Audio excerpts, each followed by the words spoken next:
Indahnya begini, Pak. Maaf ya. Lihat istri itu ingat Allah. Lihat anak ingat Allah. Ibu lihat suami ingat Allah. Kalau melihatnya begitu, maka substansi berumah tangga itu nikmat rasanya, dan tanggung jawab itu melekat pada diri kita untuk terjaga dalam kebaikan. Ya. Saya nitipkan handphone saya ke antum, dan antum tahu itu punya saya. Ya, dan Anda mencintai saya misalnya, ta'zim di situ. Mungkin nggak handphone itu ditempatkan di tempat yang tidak baik? Mungkin nggak Anda taruh di lantai begitu saja? Demi Allah saya katakan, mungkin Anda akan mencari tempat terbaik, disimpan di situ, dirapi-rapikan, dilap-lap, karena Anda merasa itu punya saya yang dititipkan pada Anda. Manusia saja bisa Anda perlakukan demikian. Bagaimana ketika Anda melihat anak itu amanah Allah, yang Anda sebagai orang tuanya akan ditanya di kemudian hari. Maka kalau mau bersikap yang nggak enak itu, nggak bisa Pak kita lakukan. Mau bentak tuh nggak bisa. Mau marah tuh ditahan-tahan. Ya. Dan itu dijaga. Lihat istri sebagai amanah Allah itu beda caranya dengan hanya melihat kemanusiaannya saja. Istri melihat suami sebagai amanah Allah akan lain. Ya. Makanya akan selalu sempat dan optimal merawat istri sendiri dibandingkan lihat-lihat istri orang. Begitu sebaiknya. Ibu pun tidak harus berharap, kenapa ya suami saya nggak seperti Ustadz? Harapan yang sia-sia. Sudah ada turunan hikmahnya. Nah itu ada latihannya. Latihannya apa? Alladzina yadhkurunallah, zikir. Jadi kalau zikir itu sudah kuat dalam diri kita, ya sudah menghadirkan esensi zikir dalam diri kita, yang dilihat semuanya itu semua anugerah Allah Subhanahu wa taala. Jadi saat dia gembira itu dia bersyukur, dan saat dia sedang mengalami duka dia bersabar. Semua sama sebagai ibadah. Ajaban li amril mu'min. Kalau sudah seperti itu, kata Nabi, perkara hidupnya mengagumkan, gak ada keluhan. Itu latihannya zikir. Nah, zikir ini di Quran diturunkan dalam bentuk yang pokok berupa amalan ritual. Karena itulah semua bentuk amalan ritual disebut dengan zikir. Jadi kalau kita ingin hadirkan sifat tadi, maka cara pertama tingkatkan ibadah ritual. Salat. Apalagi? Al-Quran. Saya ambil dua dulu lah, supaya nggak banyak-banyak dulu. Yang pokok salat yang kita lakukan tiap hari. Tinggal kuantitas dan kualitas kita tingkatkan. Maaf, lihat sini baik-baik. Salat itu di Al-Quran disebut dengan zikir. Dalilnya Quran surah ke-20 ayat ke-14. Dan langsung disarikan dengan fungsi ibadah sebagai fungsi hidup kita. Sudah? Perhatikan baik-baik. Innani anallah la ilaha illa ana fa'budni wa aqimis salata lidzikri. Itu dalilnya. Sayalah Allah, kata Allah. La ilaha illa ana, tidak ada Tuhan yang layak dipertuhankan dan layak disembah kecuali saya, Allah. Allah. Bagaimana kenal Allah sebagai Tuhan? Ya, yang layak disembah, yang harus dipertuhankan, kenalnya bagaimana? Mendekatnya bagaimana? Fa'budni, sembah saya supaya kamu kenal saya, dekat dengan saya, tahu saya. Bagaimana caranya? Wa aqimis shalah, tunaikan salat. Jadi kalau pengen dekat dengan Allah, terkoneksi kepada Allah, tersambung, punya sifat tawakal yang kuat, nih tingkatkan salatnya, tambah. Makanya tiap hari kita sholat 5 waktu itu untuk membangun konektivitas dengan Allah. Sebab kalau sudah dekat, aksesnya pun terbuka semua. Itu maksudnya. Anda dekat dengan pimpinan, akses di perusahaannya kan mudah untuk diakses. Ya kan? Kita punya kenalan yang kuat, yang punya sesuatu, aksesnya mudah dibuka. Kita kenal Allah dan dekat dengan Allah, apa yang sulit bagi Allah. Dan ini kita yakin. Nah sekarang Allah kasih jalan. Coba lihat orang-orang dulu, ya. Mereka ketika akan melatih dirinya untuk tersambung kepada Allah, sholat semua, termasuk para nabi, rasul. Tapi dahsyatnya, ketika ada apapun dalam kehidupannya yang sulit Allah mudahkan, minta langsung dikabulkan. Dan sangat luar biasanya, seringkali terjadi mintanya lewat sholat. Nabi Zakaria itu kan dihukumi istrinya oleh medis itu menopause dan mandul, maaf, nggak mungkin punya keturunan. Kapan mintanya? Dalam sholat. Mohon sama Allah. Dan itu dikabulkan. Dan diabadikan di Quran dengan surah yang sama, Ali Imran ayat 38 sampai 39. Hunalika da'a Zakaria rabbah qala rabbi habli min ladunka dzurriyyatan thayyibah innaka sami'ud du'a. Ya Allah, mereka mengatakan aku nggak mungkin punya keturunan. Mereka mengatakan istriku punya keterbatasan. Maka aku memohon kepadamu yang tidak punya batas dalam pemberian. Engkau yang maha mendengar. Kalau kepada yang maha mendengar doa saya tidak dikabulkan, mohon tunjukkan kepadaku lewat sholat ini ya Allah, dengan cara apa lagi dan kepada siapa aku mesti memohon. Itu nggak nunggu lama, permohonan selesai, turun jawaban ayat 39-nya. Fanadathul malaikatu wa huwa qa'imun yusalli fil mihrab. Turun malaikat mengabarkan engkau dapat kabar gembira akan punya anak, langsung namanya dikasih Allah Yahya. Annallaha yubasyiruka bi Yahya. Artinya hidup yang mustahil menurut manusia, lahir dari rahim seorang perempuan, yang divonis monofos dan mandul, bayi yang hidup, kata Allah nggak ada yang mustahil, lahir dan terjadi itu. Yahya, John, lahirlah. Kapan terjadinya? Saat sholat. Karena itu saat dipanggil sholat, itu isinya tuh kan doa semua. Silakan ngecek, isinya doa semua. Dari mulai takbir, sujud sampai salam, isinya doa semua. Dan itu konektivitas kita dengan Allah, minta. Kapan itu bisa terkabul dengan cepat doanya? Kapan selesai urusan kita? Kalau koneksinya bagus. Makanya disebutnya zikir, yang terhubung, yang nyambung. Semakin kenal, semakin dekat, semakin mudah. Kadang belum minta, sudah diberi. Ada yang orang belum berucap, Allah sudah berikan. Sehingga ketika menghadapi masalah yang sama, ringan, bukan nggak punya masalah, akan dihadapi, diringankan oleh Allah. Masalah yang sama, ini sampai ribut, adu argumentasi. Orang ini cuma senyum, selesai. Betapa banyak masalah kecil diargumentasikan jadi besar. Akhirnya problem. Tapi tidak sedikit masalah besar dihempaskan di atas sajadah. Ketika koneksinya dengan Allah itu kuat, tiba-tiba hilang seketika, selesai. Makanya Nabi Yakub kalau punya masalah, yang beliau lakukan apa? Dia bentangkan sajadahnya, dia sholat, dia mohon kepada Allah. Itu dilestarikan di Quran surah ke-12 Yusuf ayat ke-86. Aku tuh kalau sedang punya masalah apapun, ya aku bangun konektivitas dengan Allah. Innama ashku bathi wa huzni ilallah. Saya curhatnya cuma sama Allah. Ini Pak, ini bagian pertama. Nah, jadi kalau ingin semakin kuat, sampai ada masalah diringankan, mau kerja dibukakan pintunya, itu ada jenisnya. Yang pokok ada 5 waktu, 17 rakaat. Yang detil itu ada pada sunnahnya. Dan itu hebatnya dalam Islam. Dijelaskan caranya, disebutkan tujuannya, dan diterangkan hikmahnya. Contoh. Kita sekarang jam berapa? Jam 9.20. Di waktu saat ini ada waktu sholat disebut dengan sholat duha. Duha itu dibagi 3. Ada awal duha, penguat zikir, pengganti seluruh bagian zikir di tubuh kita, yang disebut dengan syuruk. Itu kurang lebih jaraknya 1 jam setelah subuh. Jadi kalau tadi 4.45, ya 5.45 menjelang jam 6 itu masuk syuruk. Setelah itu masuk ke jam 8 sampai ke kurang jam 10 itu pertengahan duha. Pertengahan duha. Apa fungsinya? Di antaranya mempermudah rizki. Di antaranya. Bilangannya berapa? 2 sampai 4 rakaat bisa dikerjakan. Ya, dan harapannya apa? Bukan pada rizkinya. Ya, jadi jangan sampai motifnya cuma sekedar ke duniawi, kurang tepat. Kenalkan kepada Allah, nanti biarkan janji yang disampaikan oleh lisan Rasulullah itu terjadi. Ya, jangan pada rizkinya, ini terbatas, cuma sampai situ. Tapi kalau kita minta sama Allah, dikasih jalannya itu dari sisi yang tidak kita duga. Anda berhitung, Allah kasih hitungan. Anda tak berhitung, Allah kasih apa yang tidak pernah Anda hitung sebelumnya. Itu poinnya. Maka lakukan sholat, dekati. Itu yang disebut sholat duha. 2 rakaat, tambah lagi 2. Untuk kenal Allah. Kalau sudah merasakan dekat, sudah nyaman, sudah enak, muncullah kemudian kesan dalam hati. Terserah Allah mau kasih berapa. Yang penting sudah enak, sudah damai. Di titik itulah kemudian Allah limpahkan dari apa yang nggak pernah kita duga sebelumnya.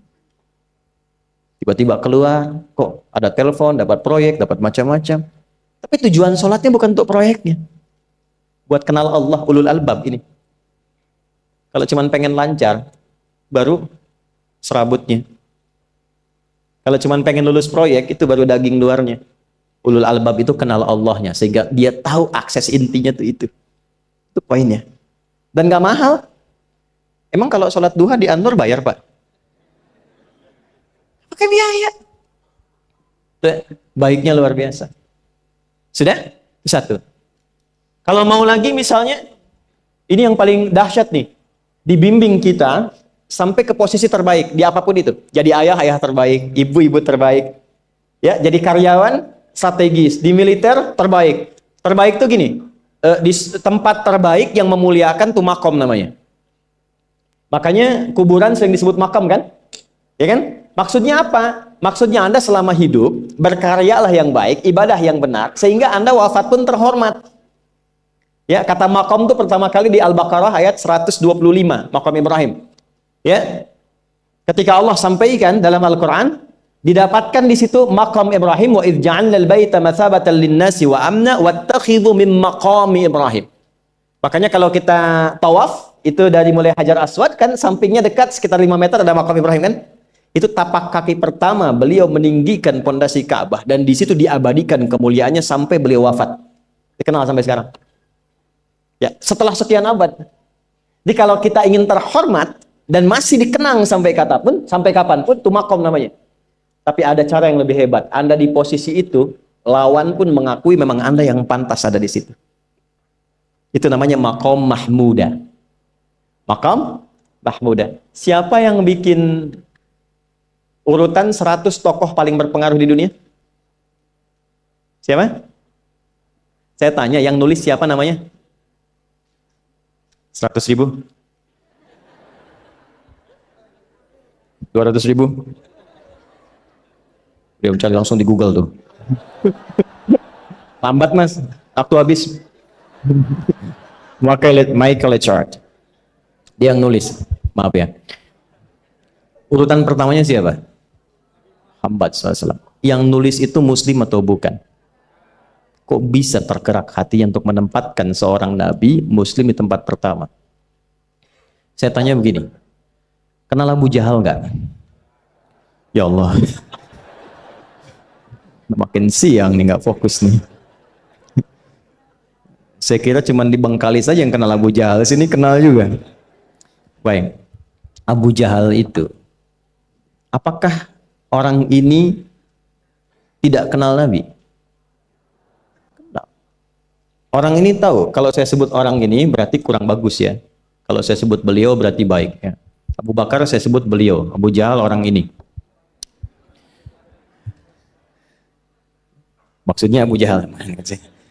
Apakah orang ini tidak tahu kalau Nabi itu mulia? Nabi unggul. Nabi hebat kan? Jadi mengakui sebetulnya Nabi unggul. Dan gulat dengan Nabi itu dalam olahraga kalah. Dia tahu Nabi itu kuat. Ya. Di dalam cinta juga tahu Nabi paling unggul. Abu Jahal melamar Sayyidah Khadijah ditolak, Nabi nggak lamar, Sayyidah Khadijah minta dilamarin. Ya. Dari sejak itulah dia nggak mau tahu semua yang dari Nabi, pokoknya semua harus jelek. Walaupun dia tahu itu baik. Nggak kenal, sampai nggak menanamkan pada dirinya nggak ingin kenal kebaikan Nabi. Nggak ingin kenal pada sesuatu, itu jahlun namanya. Jadi kalau ada mbahnya yang paling bodoh, yang nggak pengen tahu, itu Abu Jahal namanya. Maka sejak saat itu orang ini disebut dengan Abu Jahal. Tapi Abu Jahal pun itu meyakini kebenaran, kekuatan Nabi, cuman karena iri saja. Gitu. Tapi dia nggak bisa nolak.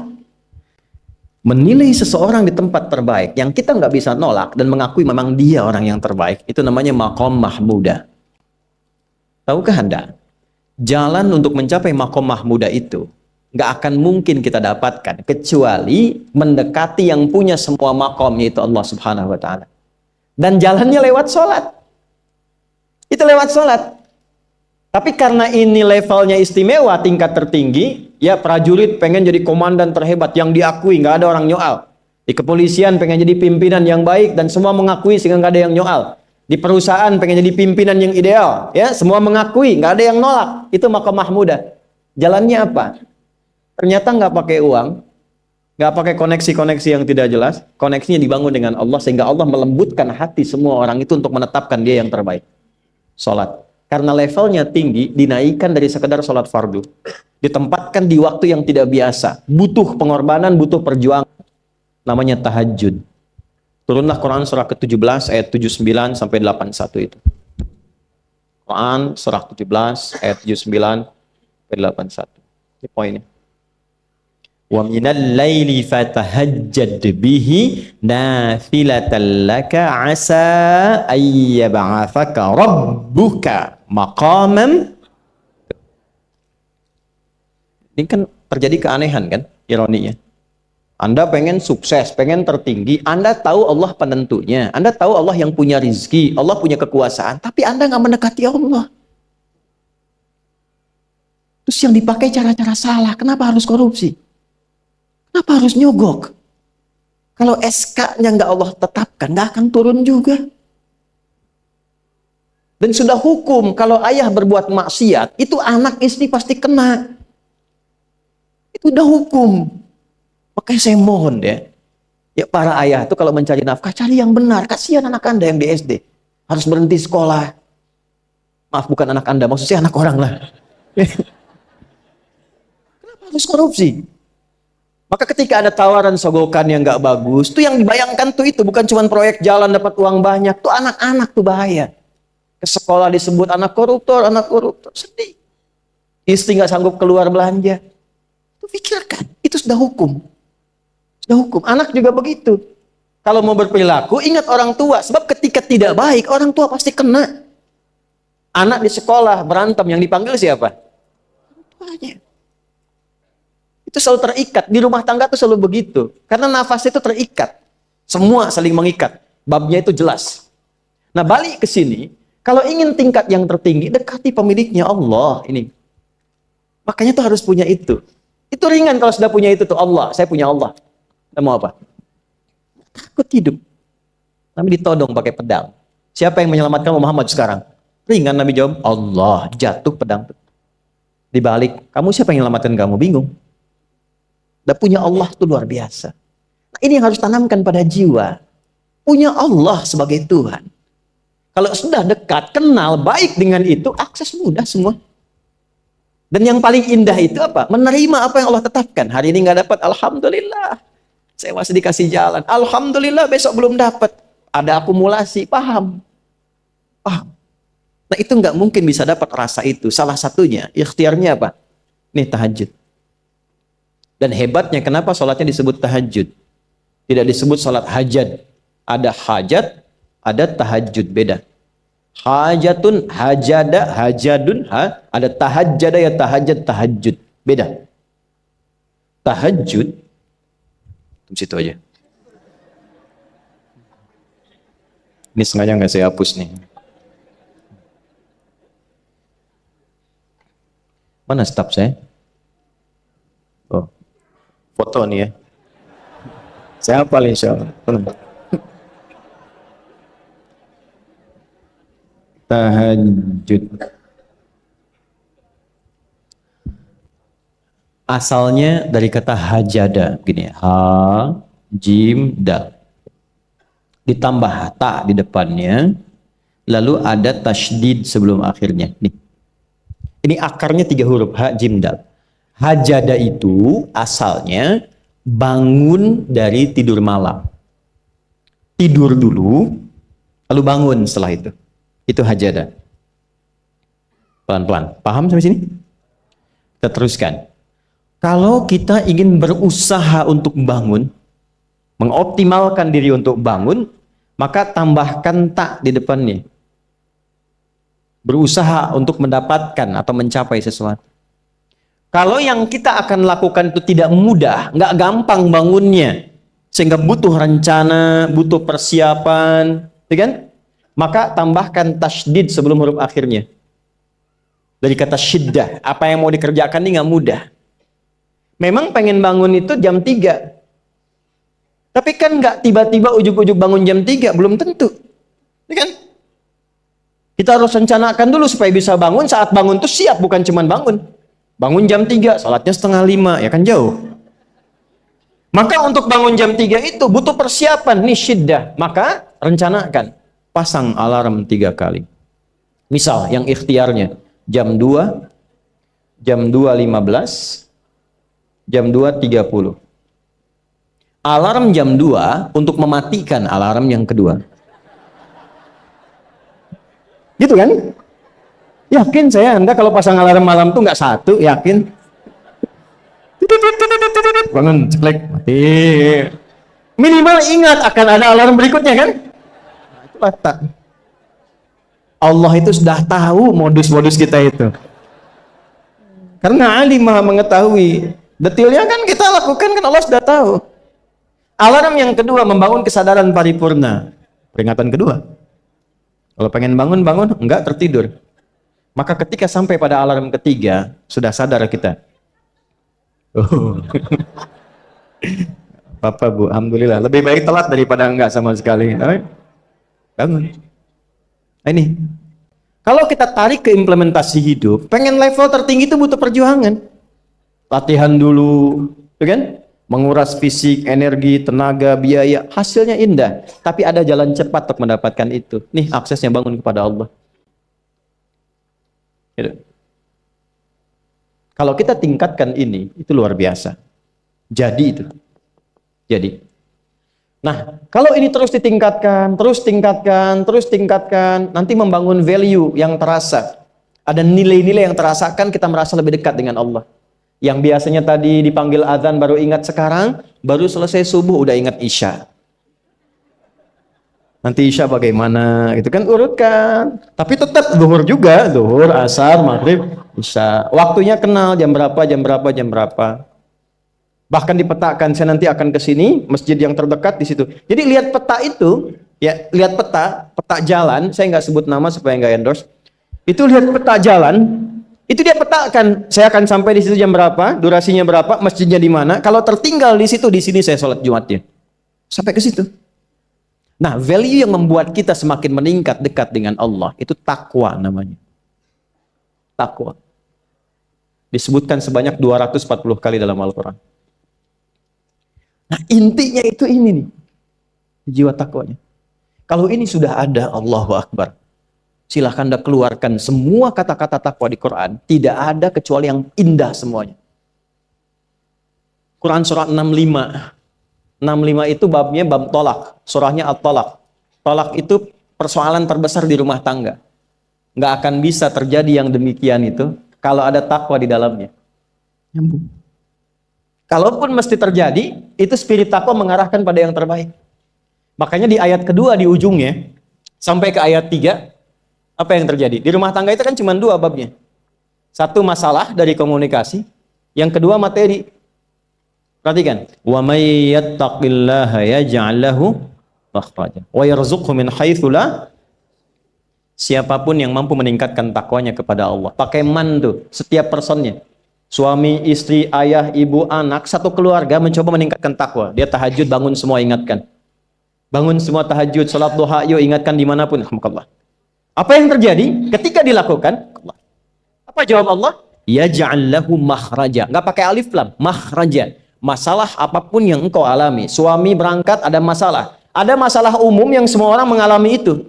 Tapi yang ini enggak. Kena macet, ada macet dia mau berangkat, tiba-tiba diarahkan, jangan lewat situ Pak, macet, Bapak ke sini aja. Ya. Pak ikut kami saja Pak, tiba-tiba patwal datang, ayo ikut. Ya, itu bisa terjadi.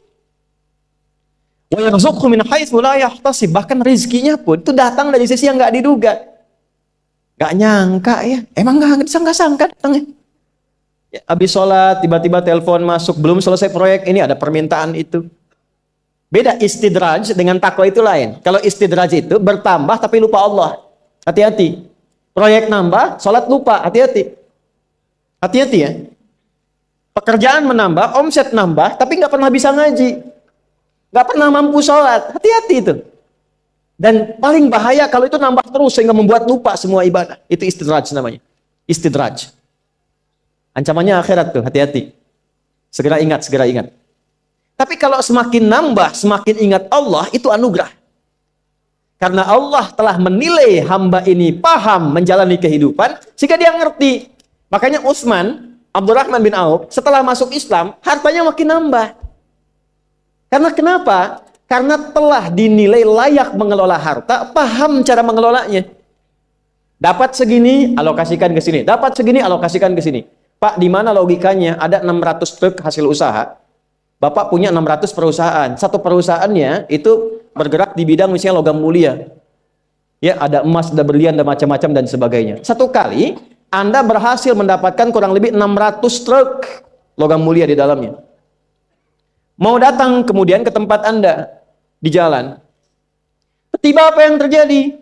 Ada komen tetangga kepada Anda. Misal, komennya nggak langsung, cuma ke teman tetangga Anda dengar. Waduh, Pak Asep hisabnya luar biasa kayaknya ya. Hisabnya, bukan berliannya. Hisabnya luar biasa, terus nyampe di telinga Anda. Kira-kira ketika mendengar itu respon Anda apa? 100.000? Bingung kan? Bingung. Lihat Abdurrahman bin Auf, jazakallahu khair. Datang 600 kafilah pakai unta. Isinya semua emas, berlian, perak, macam-macam. Heboh Madinah, bum bum bum bum bum bum bum. Tiba-tiba Sayyidah Aisyah komen radhiyallahu ta'ala anha. Beliau kan yang terdekat dengan Nabi, satu istri Nabi SAW. Jadi kalau sudah ring satu Nabi, ada yang komen, kita tuh cuma 3 sikapnya. Like, share, and subscribe. Gak usah ikut komen lagi.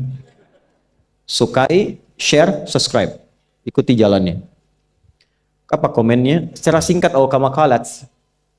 Aku pernah mendengar Nabi SAW mengatakan, Abdurrahman bin Auf itu agak lambat hisabnya. Ya selamat-lambatnya cepat juga dibanding kita kan. Ya? Maksudnya apa? Ingin menggambarkan betapa banyak kekayaannya. Scan, checklist, semua. Ketika mendengar komen itu, apa kata Abdurrahman bin Auf? Saya jadikan semua yang baru datang itu saya sedekahkan semua untuk orang Madinah. Supaya mempercepat hisabnya itu. Saya sedekahkan semua.